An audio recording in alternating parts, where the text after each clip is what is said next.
The sun hung low above the red dust valleys as if it, too, was holding its breath, waiting for the moment that would change everything. The desert wind swept gently through the high mesas, carrying with it the scent of sage and the faint echoes of hooves approaching from two different worlds. On one side of the clearing stood Ethan Maddox, the solitary rancher known across the territory for his fairness and quiet strength. His ranch stretched across thousands of acres of stubborn land he'd tamed, with his own hands, a life carved from sweat, grit, and a stubborn refusal to break. On the other side stood the tribe of the Wind Valley, mounted on proud horses, painted with winter symbols even though the spring sun gleamed across their dark hair. At their center sat Chief Alukai, calm and stern as the desert stone he resembled, and standing beside him, hands loosely bound for diplomacy, not imprisonment, was Tala. Her hair fell in black waves over her shoulders, and her eyes held the tension of someone caught between thunderclouds. She had spent her whole life in the Wind Valley tribe, raised among stories older than the mountains. But the moment she trespassed near Ethan's ranch 4 moons ago, escaping a group of mercenaries, everything changed. Ethan had found her, protected her, fed her, and in the quiet nights by the fire, when danger still lurked beyond the fence line, they talked. She learned his fears. He learned her dreams. A bond neither had sought began to bloom in the shadows of danger. But that bond was forbidden. When her tribe finally found her and brought her back, she pleaded that Ethan had saved her life. Yet tradition weighed heavier than gratitude. The tribe's council wanted Ethan punished for harboring an outsider, even unknowingly.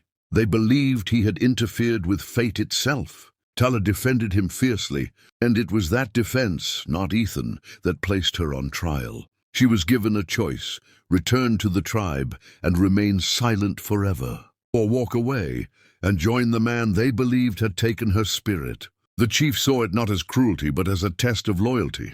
What he did not know was that Tala's loyalty had already shifted, not away from her tribe, but toward herself, toward who she had become. Standing in the clearing now, both sides bristled with unspoken threats. Ethan stepped forward, hat in hand, though his jaw was set in a way that told her he was burning with fear for her. The chief raised a hand for silence. "Tala of the Wind Valley," he said, voice deep enough to echo off the canyon walls. "Your path divides here. Choose." The tribe watched her. Ethan watched her. Even the horses seemed to still their breathing. Tala inhaled the warm desert air and felt it tighten in her lungs. She remembered Ethan's kindness, the way he shielded her without expecting anything in return. She remembered how the tribe questioned her spirit, doubted her strength, and demanded her obedience. She remembered the mercenaries who had chased her, how Ethan had stood alone between her and death. She lifted her chin. "I choose him," she said finally. Ethan's breath caught. The tribe murmured, some in shock, others in outrage. The chief closed his eyes as if absorbing a blow. The air tightened like a storm ready to break. But before anyone could speak again, Tala continued. "I choose the life where my voice is heard, where I stand beside someone, not behind him. I choose freedom." Ethan stepped to her side, his expression full of awe and relief, but also confusion, because he knew what she had just sacrificed. The chief nodded slowly and dismounted, walking toward her with the gravity of a father who had just lost a daughter to a world he did not understand. He removed the bindings gently. "Then go," he said quietly. "But hear me, Tala. Choosing your own path means you will walk it alone. You will not be called back. You will no longer be of us." His voice trembled only once. She bowed her head respectfully. Ethan placed a steady hand on her shoulder. Together, they began walking back toward the ranch. But no one expected what happened next, because as the tribe turned to leave, the chief's scouts spotted dust clouds rising from the north, far too many for a hunting party. It was the group of mercenaries who had hunted Tala once before. Only this time they weren't hunting her. They were hunting the land, hunting the tribe, and Tala realized in a single jolt of horror that she was the only one who knew their tactics, their weaknesses, their plans. Her tribe thought her choice meant she was gone forever, but they were wrong, because she had chosen the rancher, yes, but she had never chosen to abandon her people. And what she did next, no one on either side saw coming. The line of mercenaries stretched across the horizon like a moving scar of dust and steel. There were dozens, far more, than the ragged handful that had once chased her across the canyon ridges. This was an army for hire, the kind that burned land, stole resources, and left no witnesses. Ethan stared at the rising dust clouds, hand inching toward the gun, holstered at his side. "That's too many," he muttered. "If they're heading toward the Wind Valley, they'll wipe them out," Tala finished, her voice clipped with fear.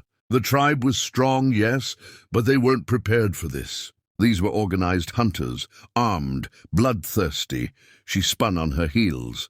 "Ethan, we have to warn them." Ethan blinked.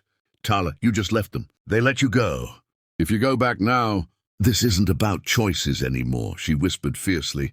"This is about lives." For a moment, Ethan studied her, the fire in her eyes, the determination etched into every word she spoke. Then he nodded without hesitation. "All right, we ride." They saddled his fastest horses and thundered across the open plains. The wind whipped at their faces, and the sun blazed down like a smelting fire. Every hoofbeat seemed to count down the seconds until destruction. When they reached the valley, the tribe was preparing to move camp, slowly, cautiously, unaware of the approaching threat. Warriors turned sharply as Ethan and Tala rode in, dust swirling behind them. The moment Tala dismounted, dozens of eyes fixed on her, not with anger but confusion. She had chosen to leave. Why had she returned? Chief Alukai stepped forward, voice stern. "You return against decree." "Chief," she said urgently, "the mercenaries who chased me, they're here. And not just a few. A battalion. They're coming for your land and everything on it." The chief stiffened. Warriors murmured anxiously. Ethan stepped beside her. "Sir, she's telling the truth. I've seen trouble like this before. They're not here to negotiate." The chief stared at Tala, trying to read the truth in her eyes. He saw no lies, no rebellion, only conviction. "Why warn us?" he asked softly. "You chose the rancher." Tala swallowed. "I chose myself, but I never chose to abandon. You." Something shifted in the chief's expression, something that cracked, the stone of his resolve. "Then we prepare," he said. "Warriors to arms." The tribe erupted into motion, but the mercenaries were closer than expected. Within minutes, the first volley of gunfire echoed across the valley. Bullets slammed into the desert dust. Horses reared. Women pulled children behind stone shelters. The tribe fought bravely, but the mercenaries' numbers were overwhelming. Ethan grabbed his rifle and took position beside the warriors. Tala sprinted toward the ridge, overlooking the battlefield because she knew something no one else did. The mercenaries had a signal flare system to coordinate attacks. If she could disrupt it, she could break their formation. As Ethan fired beside the warriors, protecting as many as he could, Tala climbed the ridge through falling dirt and stray bullets. One grazed her arm. She winced but kept climbing. At the top, she spotted the mercenary signal captain preparing the flare gun. She lunged, tackling him with all her strength. The two struggled wildly, dust and sand flying around them. He was bigger, stronger, but she was fighting for far more than herself. She was fighting for her tribe, for Ethan, for the future she wanted. With a desperate push, she knocked the flare gun over the edge of the ridge. It clattered down the rocks and shattered. Across the valley, the mercenary formation collapsed in confusion. The tribe seized the moment. Chief Alukai charged with his warriors, scattering the mercenaries like leaves before a storm. Ethan backed them up with precise rifle fire. Within minutes, the invaders retreated, broken, disorganized, and defeated. When the dust settled, Tala stood on the ridge, breath shaking, arm bleeding but alive. The chief approached her slowly. "You saved us," he said, "though you chose another path. You proved your heart remains brave." Ethan reached her side, brushing dust from her cheek with gentle worry. She smiled faintly. "I chose my path," she said, "and today, that path led me right back here." The tribe gathered, not with judgment this time, but respect. There was no anger left, no bitterness, only gratitude. The chief extended his hand to Ethan. "You protected our daughter," he said. "We owe you honor." Ethan shook it firmly. She protected all of us, he replied. The tribe agreed, and from that moment Tala became something new, not a runaway, not an exile, but a bridge between two worlds, a protector of both, a woman who chose love and still chose courage, just as no one expected.